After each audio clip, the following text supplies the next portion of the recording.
कालच्या सभेच्या बद्दल जरा चर्चा करूया। सगळ्यांचं मनापासून स्वागत। आता आचारसंहिता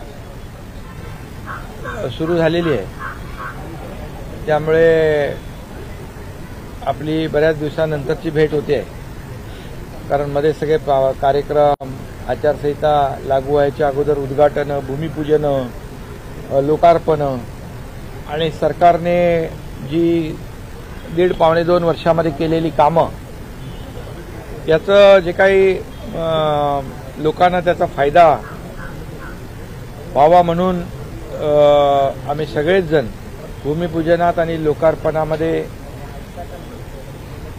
व्यस्त होतो। आणि आपल्यालाही माहिती आहे की 1.5-2 वर्षामध्ये, 1.25-2 वर्षामध्ये महायुती सरकारने केलेलं काम आपल्या समोर आहे। मी काय त्याचा पाडा वाचू इच्छित नाही, परंतु अनेक योजना ज्या आहेत, शेतकरी, कष्टकरी, कामगार, महिला भगिनी, युवा वर्ग, ज्येष्ठ आणि उद्योग या सर्व क्षेत्रामध्ये महाराष्ट्राने आघाडी घेतली। अनेक अति महत्वाकांक्षी प्रकल्प, गेम चेंजर प्रकल्प, जसं बाळासाहेब ठाकरे समृद्धी महामार्ग झाला, MTHL अटल सेतू झाला, कोस्टल रोड झाला, अनेक मेट्रोचे उद्घाटन झाली आणि अनेक कामं आज प्रगतीपथावर आहेत। आणि एक गेम चेंजर सगळं हे प्रकल्प, त्या सगळ्यामध्ये मी डिटेलमध्ये जाऊ इच्छित नाही, परंतु आपल्याला माहीत आहे की जे प्रकल्प आमचं सरकार स्थापन व्हायच्या पूर्वी 2.5 वर्ष जे सरकार होतं, ते सगळं स्पीड ब्रेकर, तिकडे सगळं नकारात्मक, अँटी डेव्हलपमेंट, प्रकल्प थांबवणं, प्रकल्पामध्ये अडथळे आणणं, या सगळ्याच बाबी आपण पाहिल्या। परंतु आमचं सरकार आल्यानंतर अगदी मेट्रो, आरे कारशेड, इतर प्रकल्प जे आहेत ते आम्ही युद्ध पातळीवर गतीने सुरू केले, वेगवान पद्धतीने निर्णय घेतले। प्रकल्पाचा एक आता एक इन्फ्रा प्रोजेक्ट म्हणून आज राज्य आपलं पहिल्या नंबरला आहे। FDI मध्ये आज पहिल्या नंबरला आपलं राज्य आहे आणि त्याचबरोबर GDP मध्ये आपलं कॉन्ट्रिब्युशन खूप मोठं आहे। आणि म्हणून आज केंद्र आणि राज्य सरकार मिळून हे डबल इंजिन सरकार गेले 1.5-2 वर्षामध्ये ज्या वेगाने निर्णय घेतले, प्रकल्पांमध्ये बंद पडलेले प्रकल्प त्यांना चालना दिली, नवीन प्रकल्प सुरू केले आणि आणखी नवीन प्रकल्पांचं प्रयोजन केलं। त्याचबरोबर शेतकऱ्यांसाठी, मगाशी म्हटल्याप्रमाणे सर्व घटकांसाठी, महिलांसाठी, तरुणांसाठी अनेक योजना आम्ही केल्या।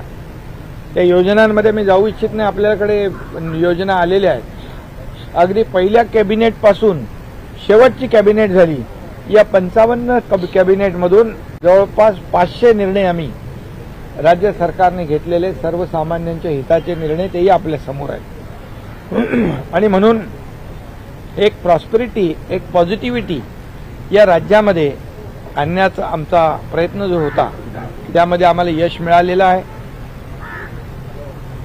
स्वच्छतेमध्ये देखील महाराष्ट्राला नंबर 1 दिला देशामध्ये, आणि असे अनेक प्रकल्प आम्ही मार्गी लावले।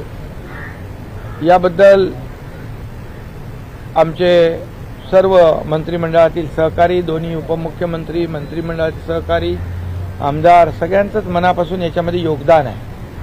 आणि म्हणून मी गेल्या 1.5-2 वर्षाच्या कालावधीमध्ये झालेल्या कारभाराबद्दल या राज्याचा मुख्यमंत्री म्हणून फार समाधानी आहे।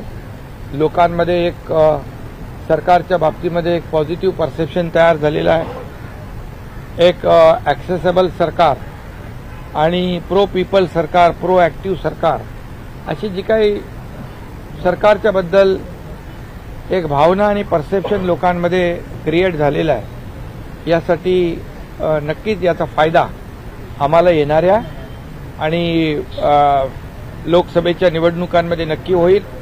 कारण आम्ही कुणाची उणीधुनी काढण्यापेक्षा डेव्हलपमेंटला महत्त्व देतो। कारण डबल इंजिन सरकार म्हणतो, केंद्राने, मोदी साहेबांनी देखील अनेक प्रकल्पांची भूमिपूजन, उद्घाटन केली। आम्ही बोलवले त्यांना निमंत्रण दिलं की तात्काळ त्यांनी त्याला होकारही दिला। कारण हे राज्याच्या नागरिकांसाठी जनतेसाठी महत्त्वाचे प्रकल्प होते आणि म्हणून हे डबल इंजिनचं केंद्राने देखील पूर्ण पाठबळ आम्हाला दिलं गेले 1.5-2 वर्षांमध्ये, त्याचाही फायदा झालेला आहे। आणि म्हणून आज या राज्यामध्ये केलेली विकासाची कामं, आलेली परदेशी गुंतवणूक, जवळपास 5 लाख कोटीची परदेशी गुंतवणूक आलेली आहे, लाखो रोजगार निर्माण होणार आहेत। आणि म्हणून तुम्हाला मी सांगू इच्छितो की याचा सर्व फायदा जो आहे या येणाऱ्या लोकसभा निवडणुकीत होईल। एक जे लोकांना हवं ते देण्याचा आम्ही निर्णय घेतलेला आहे आणि म्हणून मी महाराष्ट्रातल्या जनतेला देखील मनापासून शुभेच्छा देतो की त्यांनी अतिशय कमी कालावधीमध्ये आमच्या सरकारवर विश्वास ठेवला आणि प्रेमही दिलं, आशीर्वादही दिले। काल राहुल गांधी यांनी मुंबईमध्ये सभा घेतलेली आहे। एनडीए सरकारवरती, महायुती सरकारवरती त्यांनी टीका केलेली आहे। ठाण्यामध्ये देखील त्यांनी रोड शो केलेला आहे। देशभरातले त्यांचे म्हणजे काँग्रेस आणि इंडिया आघाडीचे अनेक नेते तिथे उपस्थित होते। खरं म्हणजे कालची सभा एक फॅमिली गॅदरिंग होती असं म्हटलं तर वावगं ठरणार नाही। आणि एक काय ते कहावत आहे, भानुमती का कुनबा, कहीं से ईटे कहीं से रोडे, भानुमती का कुनबा उससे तयार होता है। म्हणजे सगळे नैराश्य चेहऱ्यावर असलेले लोक, कुणी उत्तर प्रदेशमधून, कुणी काश्मीरमधून, कुणी बिहारमधून जे तडीपार झालेत, हद्दपार लोकांनी केले, ते सगळे एकत्र आले होते काल। आणि एकंदरीत पाहिलं तर त्यांच्या चेहऱ्यावर साफ दिसत होतं की एक धरून बांधून आणलेले लोक असतात ना, तशा प्रकारचे आज त्या ठिकाणी लोक पाहिले। दुर्दैव आहे, तुम्ही काल म्हणालो कालचा दिवस काळा दिवस आहे, कारण स्वातंत्र्यवीर सावरकरांच्या स्मारकाच्या समोर आणि बाळासाहेबांच्या समाधीसमोर ही सभा झाली। खरं म्हणजे उबाठाच्या लोकांनी जाऊन पहिलं तिथे माफी मागितली पाहिजे होती, जाऊन आमच्या सावरकरांच्या विरोधात बोलणाऱ्यांच्या बरोबर मला बसावं लागतंय। स्टॅलिन ज्यांनी सनातन हिंदू धर्माचा अपमान केला त्याच्याबरोबर मला बसायला लागतंय।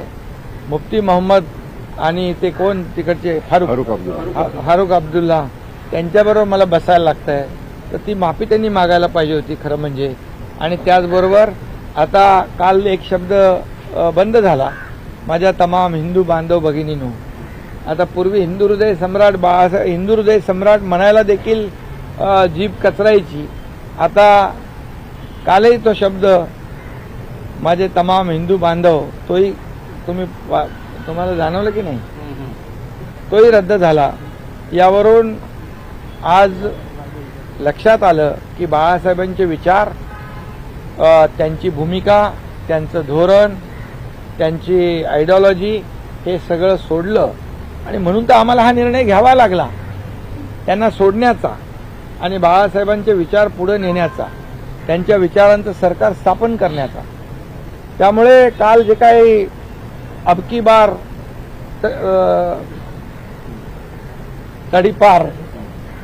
तडीपार आता स्वतः त्यांना तडीपार या महाराष्ट्रातल्या शिवसैनिकांनी केलंय, जनतेने केलंय 1.5-2 वर्षापूर्वी। आणि आता जे इतर राज्यातून तडीपार झालेले लोक इथं आले ते मोदीजींना कसं काय तडीपार करू शकतात? आज 50-60 वर्षामध्ये ज्या मोदीजींनी 50-60 वर्षात जे झालं नाही काँग्रेसच्या सरकारमध्ये ते 10 वर्षामध्ये नरेंद्र मोदीजींनी करून दाखवलं आणि त्याचा परिचय आपल्या समोर आहे। आज प्रकल्पांच्या माध्यमातून, विकासाच्या माध्यमातून, अर्थव्यवस्थेच्या माध्यमातून या देशाची अर्थव्यवस्था 11व्यावरून 5व्यावर आणली, आता 3ऱ्यावर आणण्याचा त्यांचा निर्धार आहे। $5 ट्रिलियन इकॉनॉमीचा त्यांचा निर्धार आहे। गरिबी हटाव, गरिबी हटाव, काही लोक म्हणायचे गरिबी तर हटली नाही पण गरीब हटले, परंतु मोदीजींनी 25 कोटी लोकांना दारिद्र्य रेषेच्या वर काढलं। आज गरिबाच्या उपाशी राहता कामा नये म्हणून 80 कोटी लोकांना कोविडमध्ये घेतलेला निर्णय जो होता अन्नधान्य मोफत देण्याचा, तो पुढचे 5 वर्ष कायम ठेवला। हे मोदीजींचं काम आहे आणि म्हणून आज जे काही तिकडे परिस्थिती होती अतिशय म्हणजे विश्वास गमावलेला विरोधी पक्ष कुठला इंडिया काय ते इंडिया अलायन्स इंडिया नाही INDIA इंडिया अलायन्स विश्वास गमावलेला विरोधी पक्ष ना त्यांच्याकडे नेता ना त्यांच्याकडे नीती ना त्यांच्याकडे काही अजेंडा आणि म्हणून आज इकडे मोदीजींच्या समोर एक मोदी द्वेष फक्त त्यांच्या भाषणातून दिसत होता फक्त आणि फक्त व्यक्तिद्वेष दुसरं काही नव्हतं. अरे ज्या मोदीजींनी देशाला एवढ्या उंचावर घेऊन गेले त्यांच्या विरोधात तुम्ही जेव्हा 2014ला तुम्ही चौकीदार चोर म्हणालात 2019ला आणखी काहीतरी म्हणालात. लोकांनी तुम्हाला तुमची जागा दाखवली आणि यावेळेस देखील जनतेने ठरवलेलं आहे की यांच्याकडे साधा पंतप्रधान पदाचा उमेदवार देखील जाहीर करू शकले नाहीत. ते एक दुसऱ्याकडे पाहतात. राहुल गांधी यांनी त्यांच्या कालच्या भाषणामध्ये शक्ती हा शब्दप्रयोग वापरला त्यावरनं नाराजी जी आहे ती व्यक्त केली जात आहे. त्यांना शक्ती असं म्हणतात CBI ED त्यांची शक्ती जी आहे ती वापरली जाते ITची शक्ती वापरली जाते मात्र शक्ती या शब्दावरनं काही नाराजी जी नाही त्यांनी हिंदुत्वाची शक्ति म्हटलंय. हिंदू धर्म की शक्ति हिंदू धर्म की शक्ति मतलब क्या ये हमारी 3.5 शक्तिपीठ जो है महाराष्ट्र में वो हमारे देव देवताओं की शक्ति हमारी नारी शक्ति हमारी भारत माता की शक्ति ये सब शक्ति को समाप्त करेंगे वो इतनी बड़ी ताकत है उनके पास. ये इसका जवाब जो है हमारी नारी शक्ति हमारी महिला शक्ति हमारी सब माता बहनें निश्चित रूप से उनको आने वाले चुनाव में उनकी जगह दिखाएंगे. थाने के बारे में आपने कहा इतना बड़ा नेशनल लीडर थाने में 500 लोग नहीं थे पूरा फ्लॉप शो हो गया. उसका वीडियो देखो आप क्या बोल रहे हैं बहुत बड़ी सभा हो गई. पहली मुंब्रा में तो 4-5 लोग भी नहीं थे सब गाड़ियां थी. एक नेता तो किसी को मार भी रहा था गर्दी भीड़ नहीं हुई करके. अरे ये देखा कि नहीं आप लोगों ने.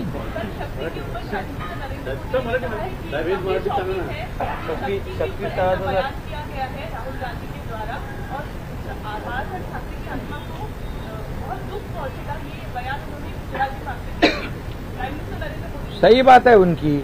मैंने जैसे कहा हमारे देव देवताओं की शक्ति है हमारी जो महिला शक्ति है हमारी नारी शक्ति है हमारी भारत माता है ये हमारी शक्तिपीठ है.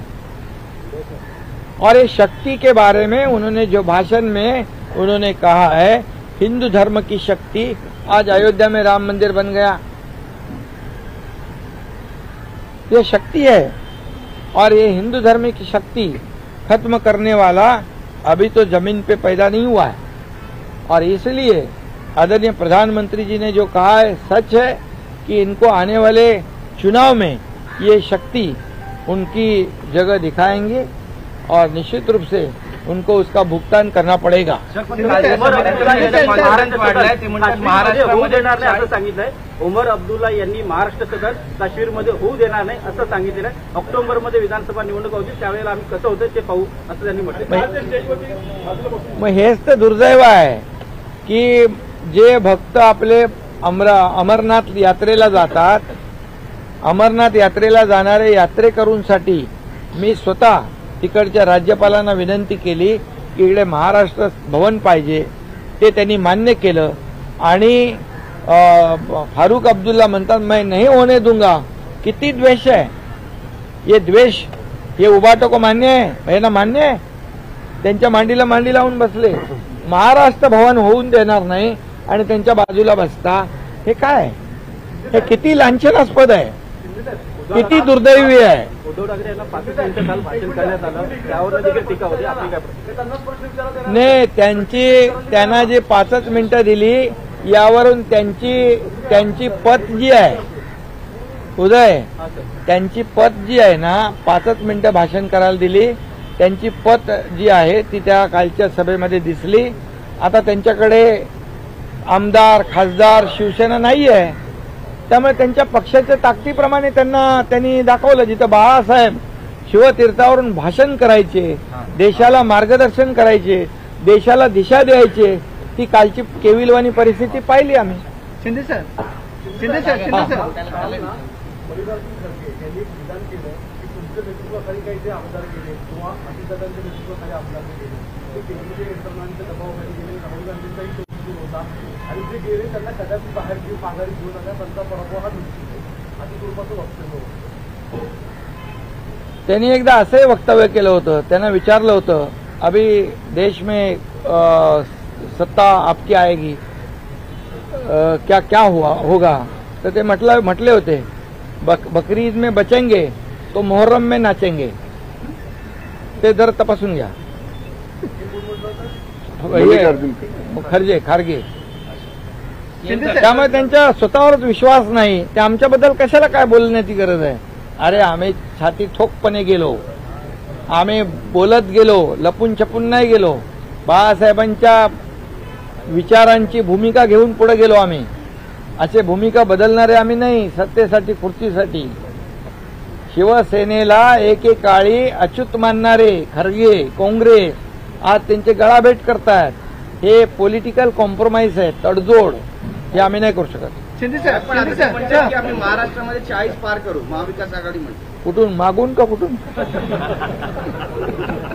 शून्य म्हणजे शेवटून आत्मविश्वास याच्याबद्दल अरे आत्मविश्वास गमावलेले ते पाहिले मी. त्यांचे चेहरे बघितले. राहुल गांधीचं भाषण चालू होतं तेव्हा त्यांचे चेहरे बघण्यासारखे होते. शिंदे सर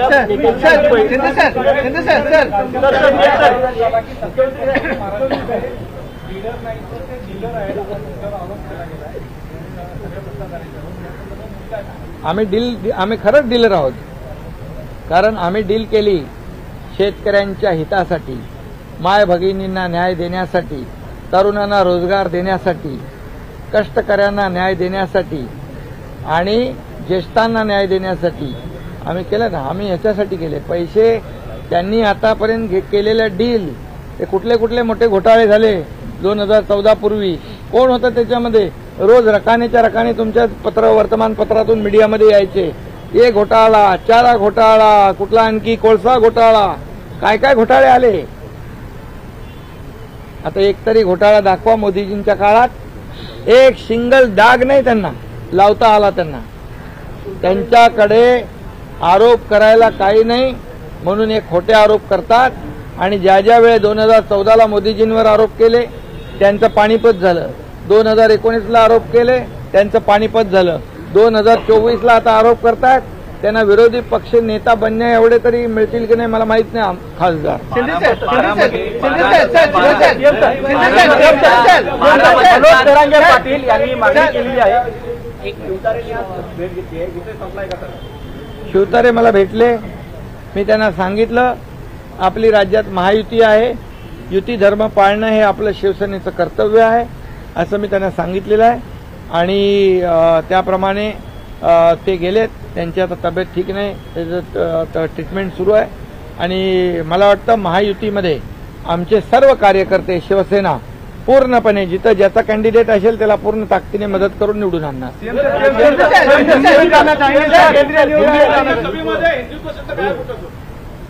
अरे हिंदू द्वेष्टे सगळे होते ना तिकडे. सगळे हिंदुत्वाचा द्वेष करणारे सगळे होते तर हिंदू तो शब्द कसा येणार. फक्त मी हिंदू आहे तेही बोलले नाहीत काल. गर्व से कहो हम हिंदूचं गेलं परंतु हिंदू शब्द बोलायला देखील काल हिंमत झाली नाही. त्यामुळे हिंदुत्ववादी पक्ष म्हणण्याचा नैतिक अधिकार त्यांना राहिलेला नाही. राहुल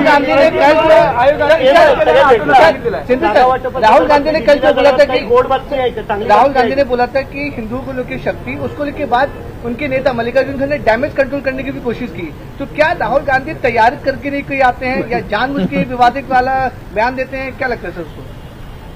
जो हौज से गई वो बुन से नहीं आती है. उन्होंने बोल दिया. उनका आपको पता है कि भाषण, उनका अभ्यास, वो क्या हमेशा विदेश में ज्यादा रहते हैं ना, इसलिए यहाँ का जो उनको स्टडी होना चाहिए, कौन से मुद्दे पर अपने विचार रखनी चाहिए, उसमें थोड़ी गफलत हो सकती है.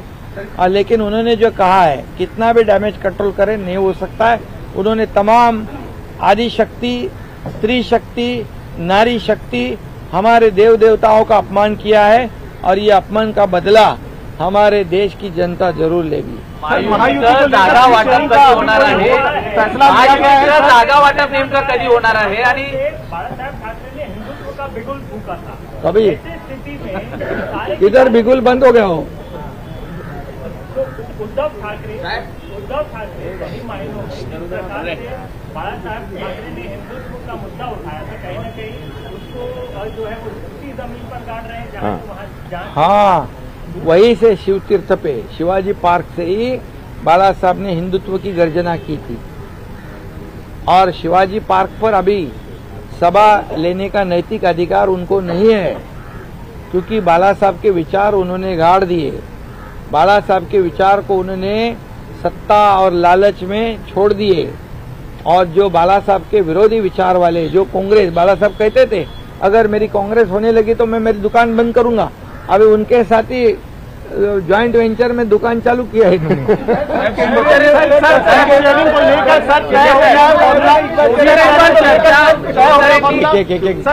सीट शेयरिंग को लेकर फॉर्मूला क्या तय हो गया? क्या दिल्ली जाने वाले हैं फाइनल डिसीजन लेने के लिए? क्या रूपरेखा है सर? काही टेन्शन घेऊ नका। जागा वाटप समन्वयाने आणि सन्मानजनक होईल। महायुतीमध्ये कुठलाही विवाद नाही, काही चिंता करू नका। योग्य वेळी निर्णय होईल आणि आपल्याला मी पुन्हा एकदा सांगतो की या राज्यामध्ये 45 पारचा आकडा या राज्यात महायुतीचा येईल आणि मोदी साहबांचे हाथ मजबूत होतील। आपको बताता हूँ, हिंदी में बताता हूँ, ये सीट शेयरिंग की बात की लेकर कोई चिंता नहीं है। सम्मानजनक निर्णय होगा, समन्वय से निर्णय होगा और मैं दावे के साथ कहता हूं कि ऐसे माहौल में जब विपक्ष तो पूरा सो गया है, विपक्ष तो पूरा कॉन्फिडेंस लूज किया है उन्होंने, उनके उसमें तालमेल नहीं है। आपण म्हणतो ना कोणाचाच पायपूस कोणामध्ये नहीं, तालमेल नहीं है। वो एक दूसरे के ऊपर क्या बोलते हैं उसको, विश्वास नहीं है, एक दूसरे के ऊपर संदेह है उनके दिल में, ये क्या करेगा वो क्या करेगा।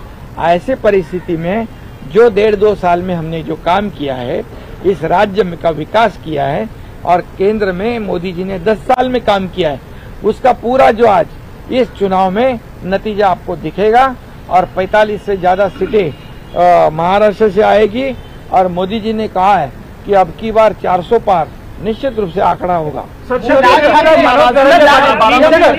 पहिली यादी कधी जाहीर होणार साहेब? लोकसभा की सीटें जो है वो कॉम्प्रोमाइज करेंगे? नहीं, मैंने अभी कहा ना कि समन्वय और सम्मानजन, क्योंकि महायुति है हमारी और हमारे में अच्छी तरह से अंडरस्टैंडिंग है और एक दूसरे को हम लोग साथ लेकर चलने वाले लोग हैं और हमारा टारगेट यही है कि मोदी जी को फिर से बड़ी ताकत से प्रधानमंत्री बनाएंगे और निश्चित रूप से 400 का पार पूरा आंकड़ा जो है पार होगा। राज ठाकरे क्या महायुति में शामिल हो रहे हैं? एमएनएस की मीटिंग हो रही है लगातार, क्या राज ठाकरे एमएनएस महायुति में शामिल हो रही है? एनडीए में राज ठाकरे जी अभी हमारे एक विचारधारा वाले हैं, एक ही विचार के लोग हैं हम लोग सभी लोग, और इसलिए निश्चित रूप से योग्य निर्णय होगा।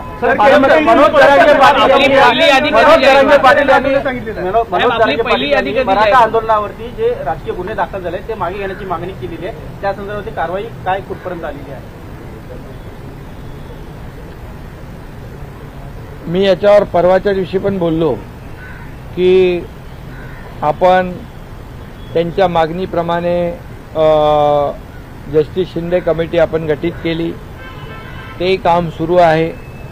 मराठा आरक्षण 10% आपण देण्याचा निर्णय घेतला होता जाहीरपणे आणि तो विशेष अधिवेशन घेऊन आपण 10% आरक्षण दिलं।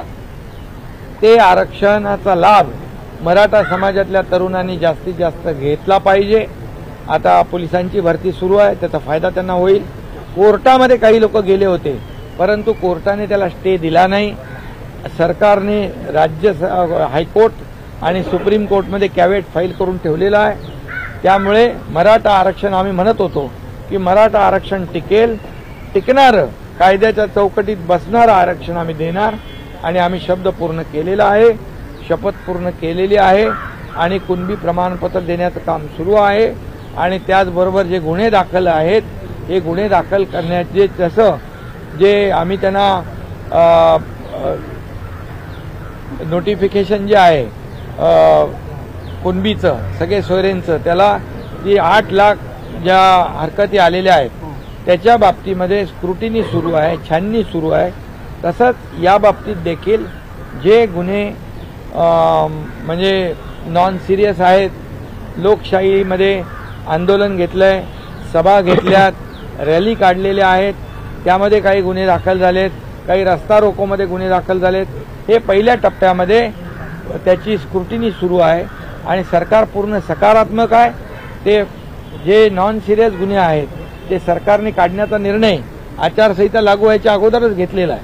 त्यामुळे त्याची स्क्रुटिनी चालू आहे, छाननी चालू आहे आणि जे सिरियस गुन्हे आहेत ज्याच्यामुळे जीवित आणि वित्तहानी ज्याच्यामध्ये नाही, जीवित आणि वित्तहानी ज्याच्यामध्ये नाही ते गुन्ह्याचं वर्गीकरण केलं जाईल आणि जे सिरियस गुन्हे आहेत ज्याच्यामध्ये वित्तहानी आहे, जीवितहानी आहे, मालमत्तेचं नुकसान झालेलं आहे, ह्या दुसऱ्या क्रायटेरियामध्ये त्यांना बसवून आपण त्याच्यावर सकारात्मक मार्ग या काढणार आहोत आणि जे छोटे गुन्हे आहेत, लोकशाहीमध्ये आंदोलन करण्याचा अधिकार आहे, ते आम्ही तात्काळ काढण्याचा निर्णय अगोदरच आचारसंहिता लागायच्या अगोदर घेतलाय.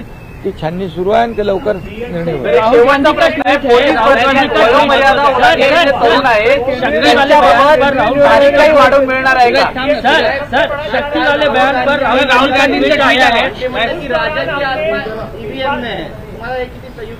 काय राजा की आत्मा, देश के राजा की आत्मा ईवीएम में है असं त्यांनी विधान केलं. राहुल गांधी ने कल सर शिवाजी पार्क में बोला. साहेब राहुल गांधी ने ट्वीट केलं. अरे जब ऐसे बात ते जर असं बोलत असतील तर त्यांनी त्यांचा पराभव कबूल केलेला आहे. त्यांचा पराभव त्यांना कबूल केलाय त्यांनी. जब ईवीएम में जब उनका राज्य जीतता है ईवीएम के जरिए तब ईवीएम बराबर है और जब हारता है तो ईवीएम खराब है. ये कौन सा तरीका है? तुम इलेक्शन कमीशन को गाली देते हो, सुप्रीम कोर्ट को तुम सलाह देते हो, तुम सबको जब तुम्हारे हित में फैसला होता है तो वो एजेंसी अच्छी है, तुम्हारे हित के तुम्हारे विरोध में जनता ने जो फैसला दिया है तब वो एजेंसी गलत. ये क्या है सर? ये दोगली राजनीति है. ये जो दो मुंह का सांप होता है ना, होता है ना.